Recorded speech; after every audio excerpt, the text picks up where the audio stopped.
Excellent. Good. Thank you. Thank you, Rabbi Werdy.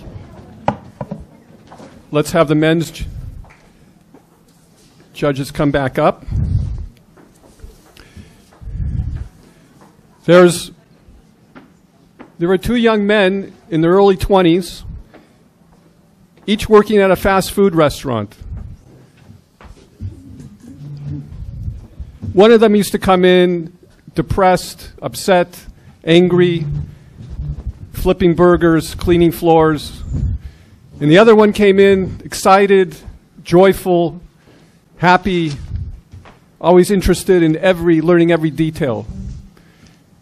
After about a month, they took their break together,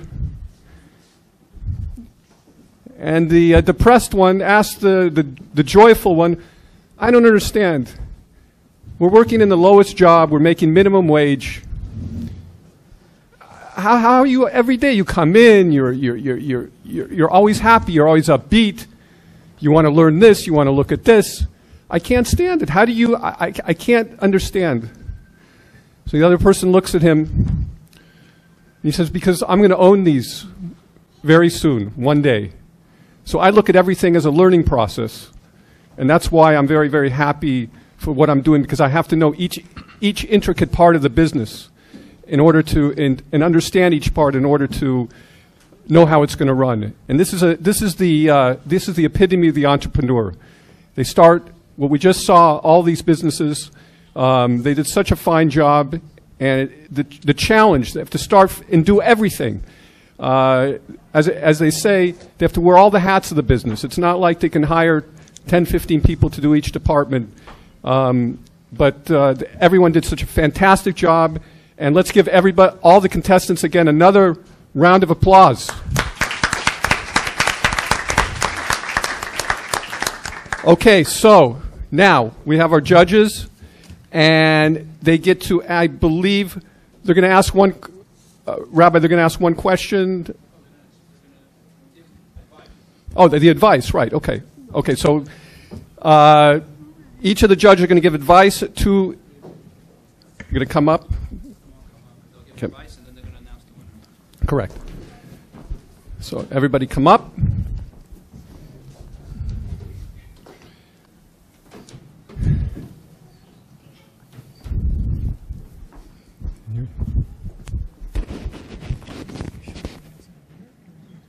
Yeah.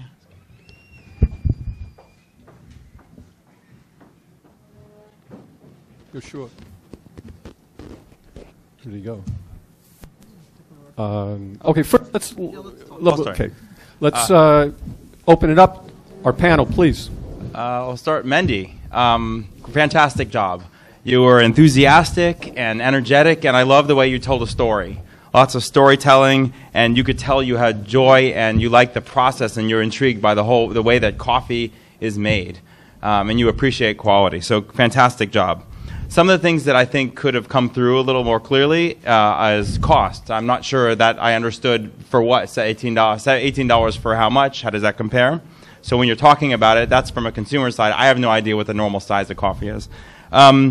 Take the inside, you had a story about starting to drink, you yourself drinking instant coffee, and that could have come through in other people. Like, you might think you might not like this, but even I started, but it's really different, and be able to say why it's different. And finally, here's I think the most important one for me. This is especially in this crowd, the only, isn't it the only kosher or very specifically Jewish run kosher, something like that? It could have come through a little more strongly about that specific advantage, especially in this crowd. But tremendous job.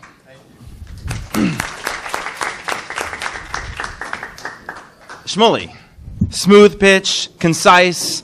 You hit all the boxes, and I like your creativity when you took a question and you said, "I'm not going to follow this exact form."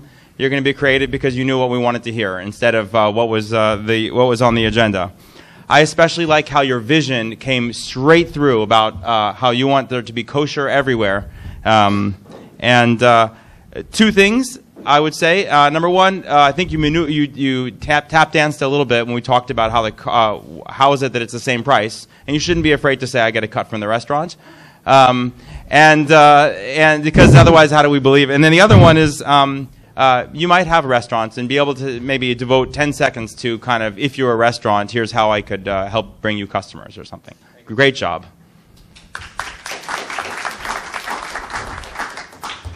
And Yossi, I found your story inspiring, authentic, and very uplifting. So I appreciate, especially when you brought in the KFC and it's never too late to start a new business. That kind of thing was very, very true, and it hit me in the heart. I think where you could be more clear is in how it's different than competitors, and also don't be afraid to ask for the sale and be very specific. Come to my place at this thing, at this, you know, and just ask for it. But great job. Thank you. Zalman. Okay, thank you guys. Really, really great presentations, and kudos for coming up here and doing it. I know not everybody is, it's not an easy thing to do, so thank you. I'll follow in the same order that you presented. So, Mendy, to you, like Daniil said, the energy was very, very positive and very, very exciting, and that's very important in a pitch, and it came through. I think that what I would like to see I mean, that point that you made is valid, and I think you could even build on that. What type of product is it? Who likes this product currently? Who is your current consumer, and why do they like your product? I don't particularly still know exactly what type of coffee you sell, and especially you mentioned other products. I think you could touch on that a little bit in the initial pitch. This is our main product. This is our primary product. We also have, and leave the door open in case I'm not interested in the first thing you say. But thank you. Shmuley, I liked a lot that your message was on target and very easy, perhaps because the business is a little bit easier to explain. So that came through very, very clearly, which is critical. I think what you could do to tweak that a little bit is, because you're selling an app and a service that's to a more youthful and more with it and tech-savvy consumer, you could take advantage of that and get right into the competition. And there's this app, and there's this app that have billions of users because people hate going to individual restaurants, and I'm different, again, because strictly kosher, you don't have to worry about the kosher, and hammer in right on that, focus on that differentiator, because it's key. And your target audience probably knows a little bit about the background. You don't have to focus on that too much. So excellent there. Yossi, to you, the story was key. I think that it tells me that I should believe in you when you tell me I'm going to have something more affordable that's still truly beautiful. And I think that has to come across in your initial pitch. So that's what I liked most, I think, is what you should really incorporate most, and get people to believe, because it's a tricky thing to tell somebody, especially in the jewelry business, you're going to buy something nicer for cheaper. And it has to be something compelling. It has to come across as, I know people can't afford what they want, and I could give it to them because I can A, B, C, D. And whatever those A, B, C, Ds are, they have to come across right away, and that's part of your story. Okay? But thank you. Excellent. Thank you, Zalman. Excellent comments. Many. So I'll follow, and some of the points will be overlapping. First of all, congratulations for coming up over here. It's not easy. It's not easy to build a business in the first place. We always say that not every overnight success was years in the making, and not every stumbling block is a reason to quit. So standing here today, you're showing, supporting every business owner out there that it takes courage, and that's what you do, and you trial and error. So there's no losers today. There's all winners. So before we start with that, as far as giving feedback, Mendy, first of all, the creativity was there, 100%, the passion towards the product, and the best thing is a business that's developed on a personal use.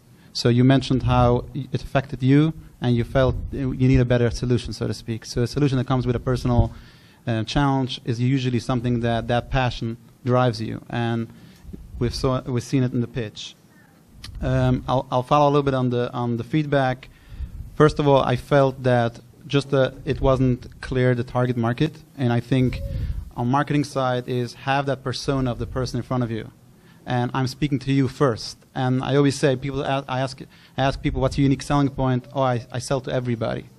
Of course, you can take money of everybody, but you're not selling to everybody. You're selling to your target market. So what's that persona? Let's nail that, conquer that market, and let's continue to expand from there. And with the same thing is, as far as when I ask you the question, as far as I don't love coffee, I wanted to hear a little bit more. Well, even if you don't love coffee, you'll start drinking my coffee and you'll change that. And next time I see you, you'll say you love coffee.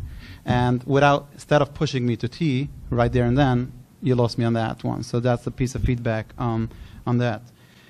Also, a little bit more of what's in it for me as a consumer. You know, the product is the product, but the after effect, what results will you get because of you're hooked on my coffee?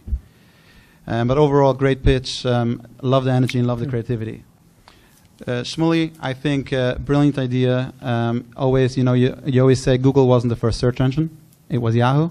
But you found a way. How could I narrow my market? Obviously, the kosher market is a growing community.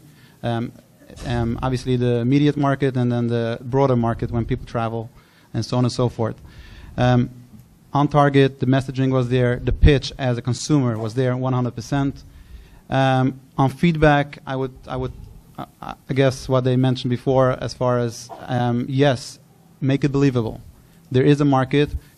Restaurants spend on advertising. That's another medium, and therefore, if we bring them the customer, they'll give us whatever percent. You don't have to say exactly the percent, but that's how we could guarantee you we do that. I think that where you have to be careful, that's just business advice in general, is scalability. When you have an app, it's easy to get to markets. As you're going to start scaling, and that's why I asked you the question about customer service.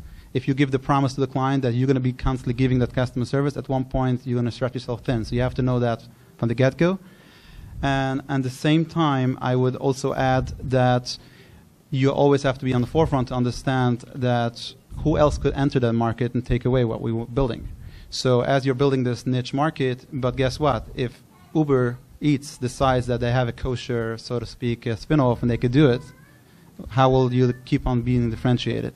So if we heard that more as a consumer, people don't have a lot of space on their phones. So I want to know I'm downloading an app that I'll constantly be using. So I don't have to switch around my habits. But overall, great pitch and to the point. And Yossi, your story was very inspiring. I think you nailed it pretty well with your passion towards what you do and why, the why, so to speak. We need to know we have a why. When I ask you, why should if I have a choice to go to 2 stores, why should I come to you? You nailed it with customer experience. I think customer experience is something that nobody could take away. That's the customer loyalty.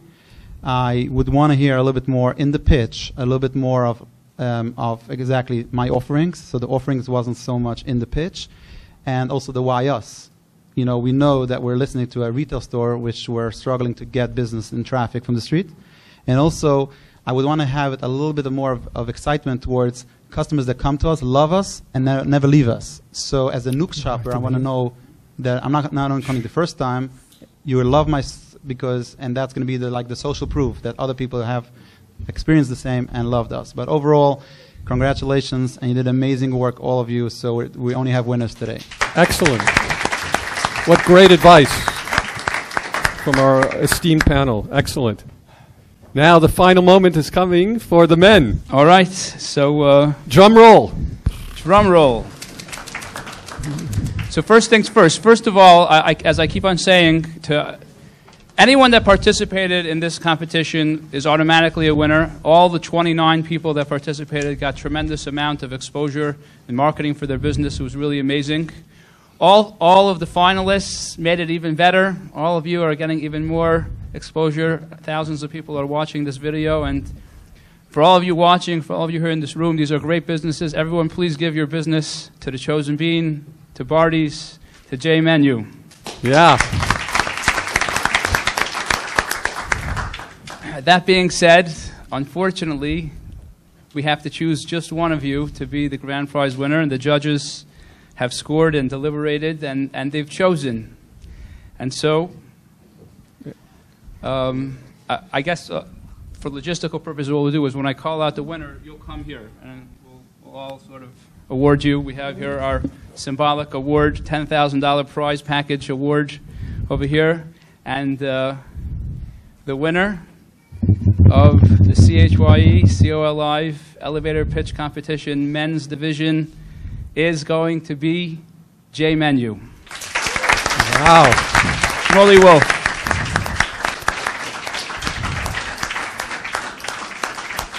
Shmuley. So maybe all of you stand up, maybe all of you come, we'll all congratulate.